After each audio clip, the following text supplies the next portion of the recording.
1 minute. Mr. Hannan. Thank you, Madam Deputy Speaker. What really grates here is not the dishonesty of our MPs, but the credit that they're giving to our intelligence. They could have just rejected Brexit. They could have just refused to implement Article 50.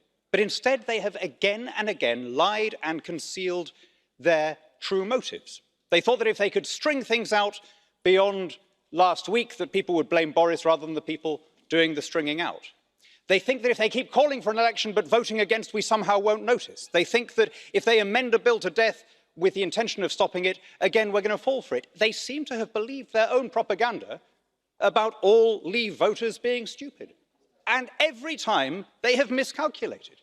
The reality is the Conservative Party in every poll now has been ahead for the last 40 opinion polls, generally in double digits. The only options we have are either to take this deal now and become good neighbours rather than grudging tenants, or there will be an outright victory for the Conservatives at the next election and tougher terms. Those are the only two options now left. Mr. Hannan, Mr. Smith has requested a question. He will accept. Mr. Smith, go ahead.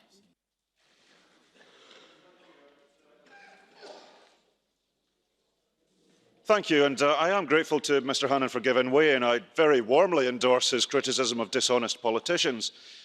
In exactly that vein, would he like to apologise for his oft-repeated quote that nobody is talking about leaving the single market, which he said repeatedly during the Leave campaign, and indeed his subsequent conversion that EU citizens' rights are not going to be the same? Would he like to apologise for his previous positions and set the record straight?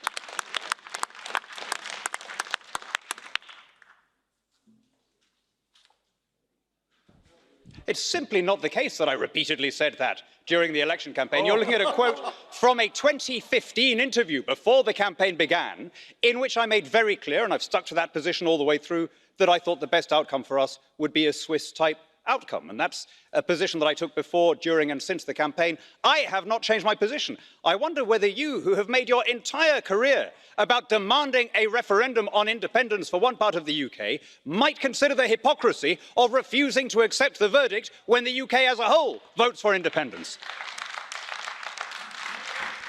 Colleagues, I will move to the next speaker. I know there is further requests for blue card questions. I'm taking one, and I may indeed, in a few speakers down the list, have to close blue card because of the pressure.